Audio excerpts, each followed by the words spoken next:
All right. Good morning, everybody. My name is Meredith Nagel. I am the owner of the Legacy Legal Team and Concierge Title. And today we are going to be talking about everything that you need to know if you are listing or selling a property in probate. You're going to see me looking to the side, and that's because that's where I can see the slides that I'm going to talk to you about.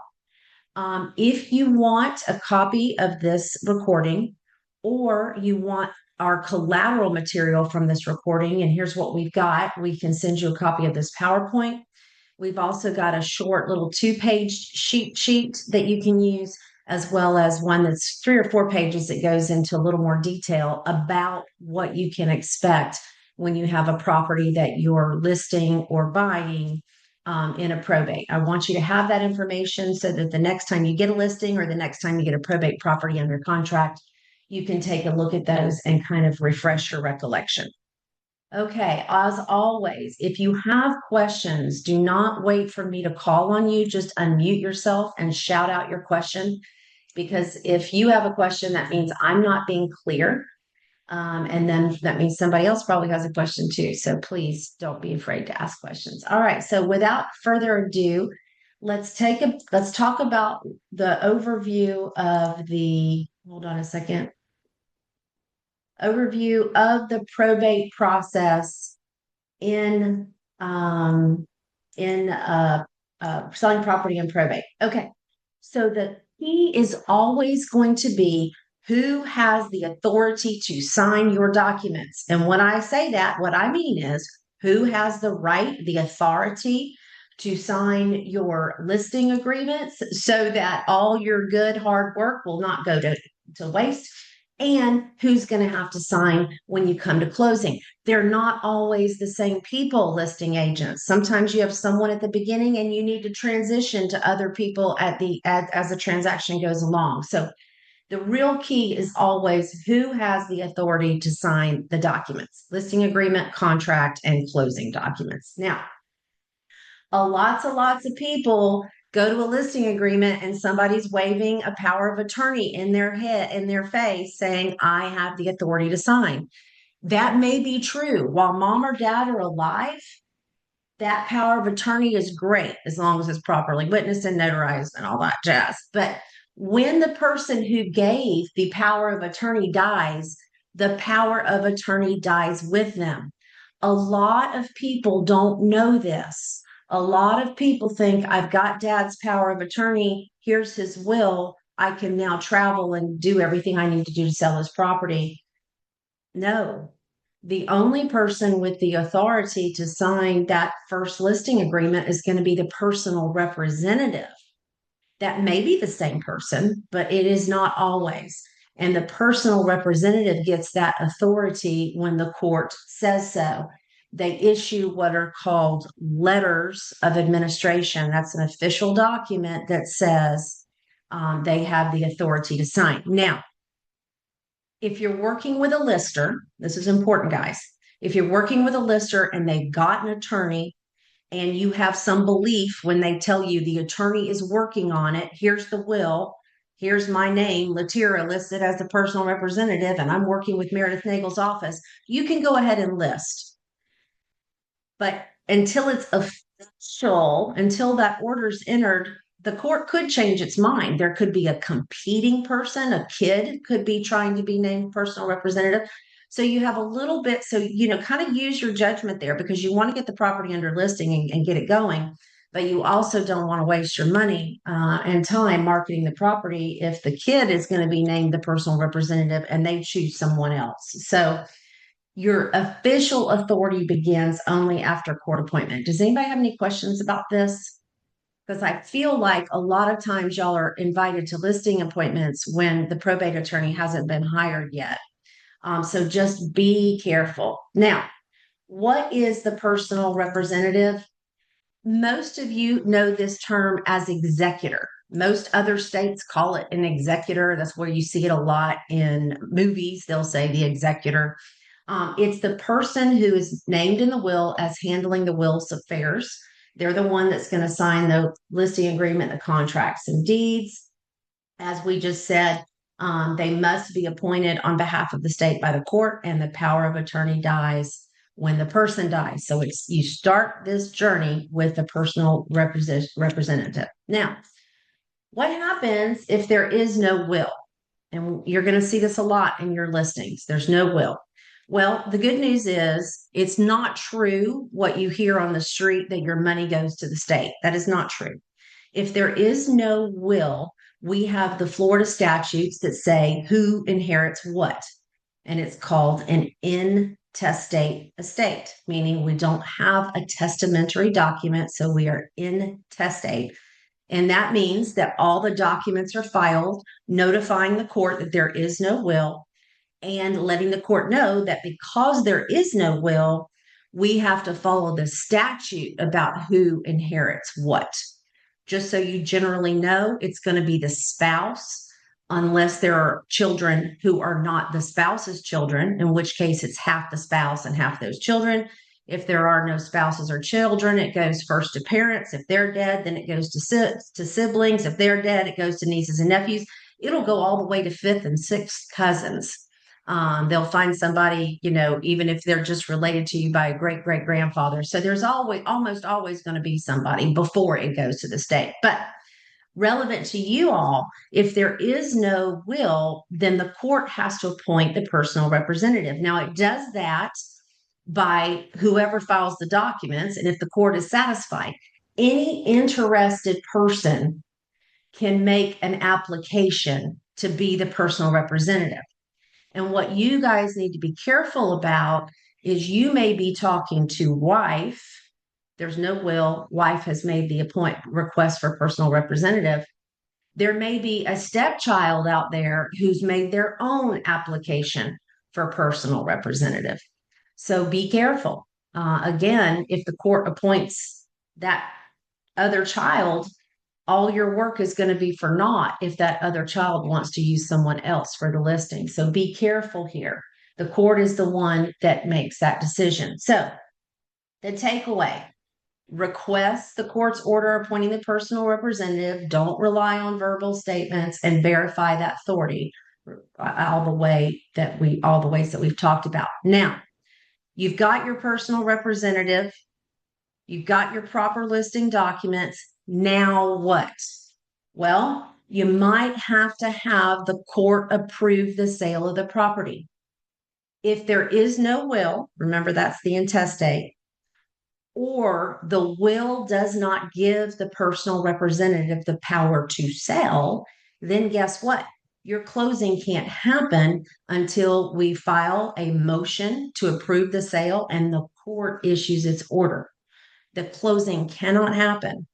This happens more than you think. A lot of times the wills that people are trying to get offline from some of the like chat or chat GBT or some of those things are not including the authority to sell regularly. So this is important. Look for that when you're looking through your documents that your client has.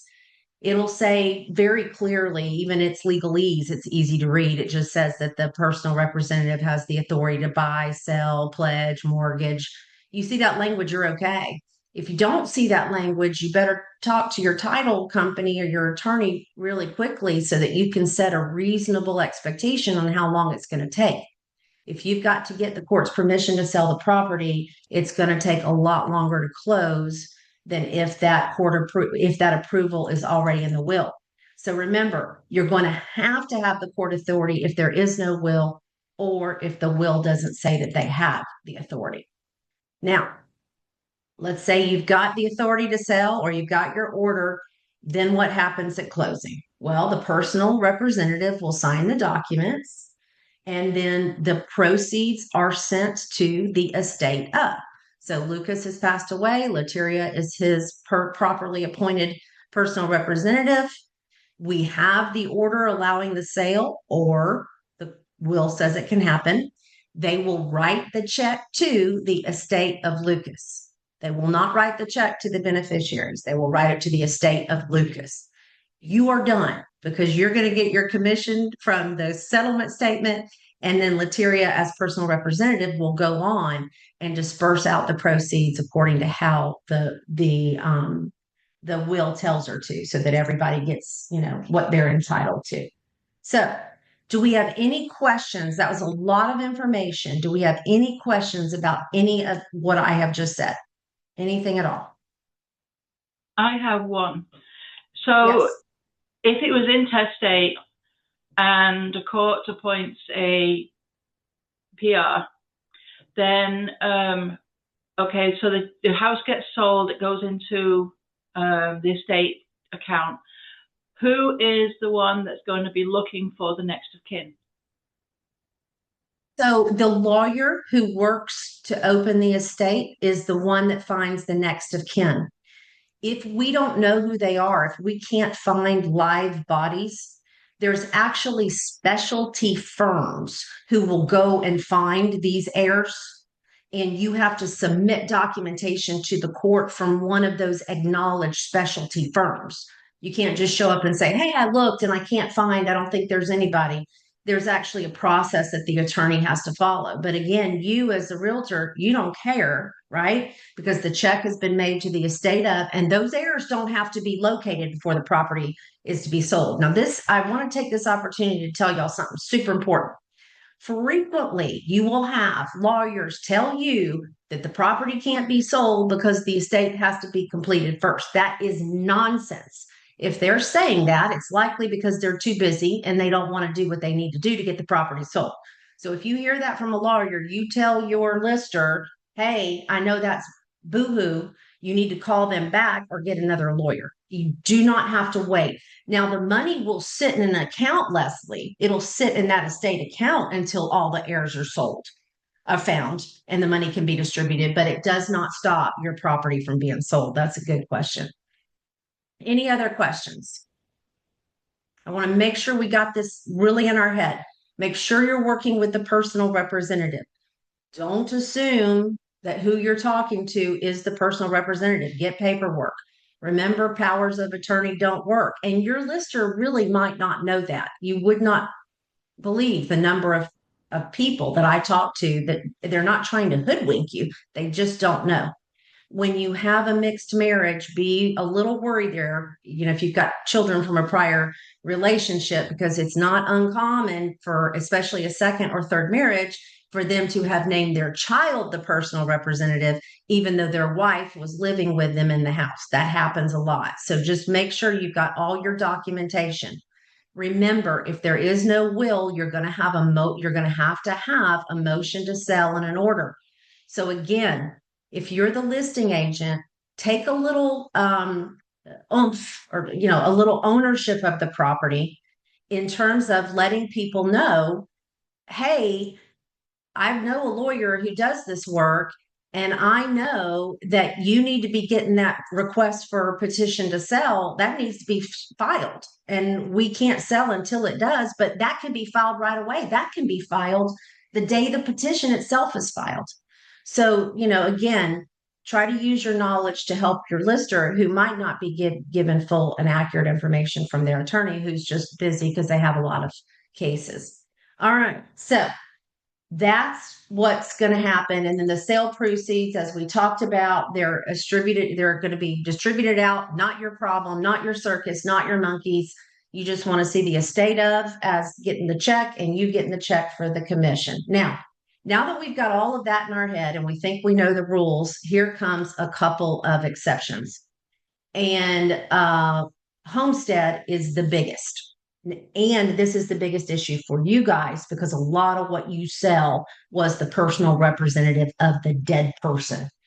The personal representative has no authority to sign your contract for sale or sign your deed. Now, the personal representative starts out with the authority over the property because it's not considered homestead officially until there is an order from the court saying so. That's another thing you're going to want to be pushing your probate attorney to file right away. If you know this was their homestead, you should be saying to them, along with the motion to sell, if we need that, we need to have our motion to determine homestead because you're not going to be able to sell that homestead property until that motion is filed and an order comes back saying that, yes, it is in fact the homestead. Okay. So again, push, push, push from your side to make sure, because sometimes lawyers will just file this, then we'll sit around and we're busy, busy, busy, and we'll file something else. Let your listers know you know the rules, and they can file that motion the same day they file the motion to sell, if that's what they need to do, or the same day that they file the petition. So it can be done right away, and you won't be able to sell that homestead property until you get that order. Now, this is the largest issue we see because by and large, most of you guys are selling residential properties, that majority of which were the homestead of the dead guy. Now, important, if someone is in skilled nursing or assisted living, we have this beautiful fiction in Florida law that says if they could magically get better, they would want to return home. So they can keep that homestead treatment unless they actively abandon it by doing things like renting the property out. But it's very, very common for someone to be in assisted living or skilled nursing. The home is sitting vacant. It's still their homestead for Florida purposes. So don't think, well, he's now living at Brighton, so it's not his homestead. Unless it's been rented out, basically you need to know it's going to be treated like homestead, which is a good thing because creditors don't have a claim on homestead. Now, we have special rules in Florida that you can't just leave your homestead to anybody. So, for example, if I'm married and I want to leave my homestead to my kids and I have a will that says it goes to my kids, no good. Unless my wife has signed a prenup or any other kind of waiver, guess what? She's going to get at least half the house. So for you guys, that means, hey, wait. I'm doing what Meredith told me to do. I'm dealing with a personal representative. They were the right one to list the house. But now the order determining homestead is going to say who gets it. And those can be different people, right? Even if you're looking at a will and you think, well, I'm dealing with the personal representative who's the daughter. Meredith said that's right. And I see the daughter gets everything. Guess what? If it was the homestead, you're going to have to deal with the spouse. This is a big deal for y'all because that spouse can say, hey, guess what? I'm not selling the property, or I'm not willing for you to sell the property, or I'm not willing to sell it at that price. So look at your order. The judge will issue an order on that. Remember, I told you you want a petition for homestead and then an order for homestead. That order will say who gets it. And all of those people are the ones that have to sign. If you want to be superstar realtor to protect yourself, you would get another listing agreement at that time signed by all the right people. Minimally, you need a contract addendum that adds those people. Because if they don't sign that contract, that will stop your closing, and it happens all the time. We see, especially, most people don't realize these rules, so they're not trying to be bad people. They just realize, oh, dang, I've got a claim in this house. I could ask for some money. Just be prepared. So the people that need to sign will be those people that are listed on that order. And you will have that every single time you sell homestead, guys. Every single time. So be looking for that petition to determine homestead, the order. Look at that order. If those people have not signed your contract to sell or your listing agreement, if you haven't gone under contract yet, get an addendum and have those people to sign. Any questions about that? These homestead signers will be all the beneficiaries, because the will might give their grandkid a portion, plus a surviving spouse, plus minor children. And if you have minor children, you have to get a guardianship set up, which is going to slow you down even more, and adult children or heirs of law if there is no will. So again, you're going to find the names of these people on that order determining homestead. That's where you'll know that you have the right people signing. So let's once again go over why this signature part is so important. Your listing agreement's not enforceable if it's not signed by the right people. The contract won't be enforceable. And what happens is, if you're not going to be proactive, you're typically not going to find this out until you hear from the title agent. Now, at my office, we send this information out as soon as we get the commitment, which is within, about 10 days of getting the listing. I mean, getting the contract. Some of y'all work with title companies, or it's not your choice. You might not get the commitment until 2 or 3 days before closing. And all of a sudden, you get the news. Guess what? We thought we were going to closing with just mom signing. Now we got to get these kids to sign, and the buyer's stuck, the lister's stuck, everybody's stuck. So make sure you're getting this information as soon as property. So that as possible. So that's your first big exception is homestead. Any questions about that from anybody? Okay. Your next big exception is trust owned property. Now, some lawyers don't even know what I'm about to tell you. A lot of lawyers don't even know what I'm about to tell you. If you put your property in trust, you can't get around the homestead requirements unless you have specific language in a deed. So here's what happens. Frequently, there'll be property put in a trust, and it's the John and Jane Trust. Jane is the successor trustee. You think you're doing great. You see on the documents that she's the successor trustee. You think you can sign, but if there were children from a prior marriage and there wasn't specific language in that deed putting the property into trust, those children have a right in the property. That's a horrifying thing. That should scare you. If you have a trust, you need to make sure that your deed was right, because people think that the trust does things that it doesn't do, and it does not get around the homestead rules. So you're going to want to look for language in that deed. The problem that you're going to have, and again, this is just homestead. If it's a trust property and it's a commercial, or if it's a vacation house, whatever, that no further inquiry is needed. But if it was the homestead of the dead person, you need to immediately have some flashing lights. This trustee might not be the only one that I need to sign my deed. I might have to have the kids depending on how that trust deed was done. And I will tell you, most trust deeds are not done correctly. All right. So the practical bottom line for all you guys is generally you're going to be dealing with the personal representatives. Homestead properties are dealt with differently, and you should have an attorney review before you get the trust document signed, because you want to make sure that you're dealing with the right people. Don't assume anything, always confirm legal authority. Now, at our title company, we will find all this out for you at the time of listing. We do listing searches for free. You do not pay anything if it never sells. If they cancel on you, you don't owe anything. Your lister doesn't owe anything.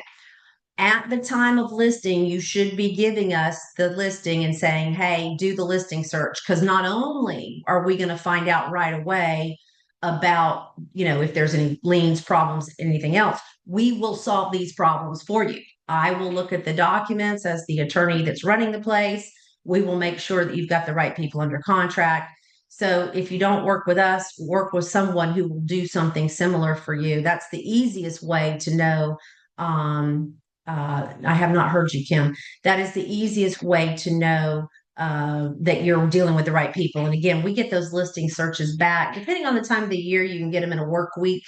If it's July, I shouldn't even say that because the market's been so up and down. I don't know what the summer's going to be like. But in any event, we can usually get those pretty quickly. And that way you'll know whether we're going to have to be dealing with some kids out there because the trust deed is wrong.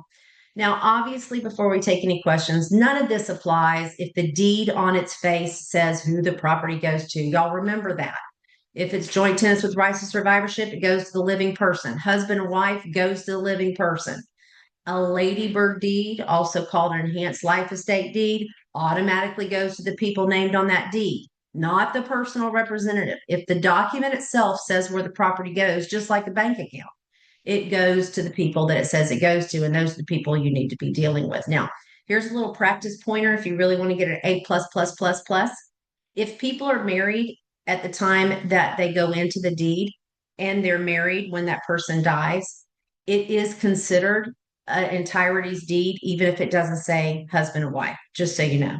So if it just says Meredith and Leslie and we are married and we're married when we die, even if it doesn't have those spouse and spouse magical language, it still is going to pass directly to the survivor of us. So a lot of people don't know that. So that was a little extra tip. Now, Kim, let me see. Can you unmute yourself, Kim? Can you hear me now? I can hear you now. Go ahead, Kim. Oh, okay. Two things. One, last year I purchased a home with my mother. Her husband passed. We moved her so she's closer. I purchased it with her. So when she passes, do I just have to like provide a death certificate and If you are on that deed as a joint tenant with right of survivorship, then when she dies, all you have to do is give us the death certificate or get a lawyer, title company, or yourself record the death certificate. Now, if it just has your names without right or survivorship language, you will be assumed to be tenants in common, which means her half would go to probate. So check your deed and make sure it says joint tenants with rights to survivorship. If it does, then you're good to go. okay. Second thing is I am currently a co-lister on a property. It is so complicated. He already has his attorney, because I think he used them before dad passed. Mom died, son moved in with dad, dad passed. They had the son's name put on the deed prior to his passing. That's the attorney that they're using. And I will tell you that the title company rolled her eyes when I said who that was. So that's all I'm going to say about that. Um,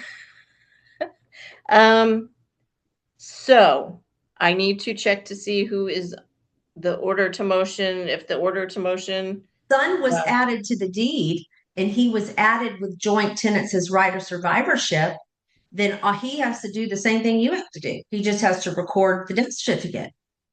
If but he's there's entered as a siblings. tenant in common, if they just said dad and son without that magic joint Ah, tenant language, then you have to start doing the probate analysis. okay. So I will check on that. And then there is there's four siblings total, or dad had four children and another property. This property is only going to this son, according to how it is agreed upon and willed and whatever. And then the other property will be all of them, will be for all of them. But the attorney is trying to charge him 3% of this property for payment, is what he's telling me. So I will say that most probate attorneys charge 3% of the entire, what we call the elective estate, which includes the homestead. Mm-hmm. So all properties, so they add all the properties together, including the homestead, and charge 3% of that total. So Now, should I they be should telling not him? be charging that if the deed on its face says who it goes to. It's only for things they need to probate or file a homestead order on. Okay. So should I ask him to tell the Yeah, if you want attorney? to stay, we're going to have a parking lot after where I Okay. can answer specific questions on anybody's files or any other files that you have happening. And that will be outside of the recording and I'll answer any of those questions. Okay. But thank you. Those were good questions that point out those issues of the importantly look for the language joint tenant with right of survivorship. If it's not there, then it's going to be a tenant in common, and then you are going to have to probate the dead person's half. All right. Any other questions from anybody? Meredith, this is Tracy Ruffalo. Can you hear me? Tracy, what you Hey. got? Hey, can somebody put a husband and wife purchase a house, it's homesteaded. The deed from the very, very beginning was put in a trust, but this is the husband's trust. The wife's not even mentioned in the trust, yet but they're a married spouse. So doesn't homestead overrule that trust? Yeah, remember what I just said. You can't use a trust to get around homestead protections. The only way that works, Tracy, is either they signed a waiver, like a prenuptial agreement or a homestead waiver or postnuptial agreement, a separate writing, or there is magic language in the deed putting the property into trust. So that waiver language can actually be in but that has to be a deed that the wife would have signed. So if the wife didn't sign that deed, putting it into the trust, and if the wife didn't sign a prenup or postnup or a homestead waiver, his trying to give the money to the kids or the house to the kids will not work. The wife will have her at least 1/2 interest or a life estate, no matter what. That's a perfect example of what I'm talking about. You have to look that homestead trumps everything unless it's specifically waived. Perfect. Thank you so much. Absolutely. That's because they figured out a while ago that we would end up with a lot of poor widows if we didn't put some of these protections into place, and we didn't want that to happen. So that's why that homestead is treated so specifically. Now, if he wants to leave his condo to his kids and not her, that he can do, but homestead he cannot. Even if it's not her homestead, even if they live separately, which is a little interesting wrinkle.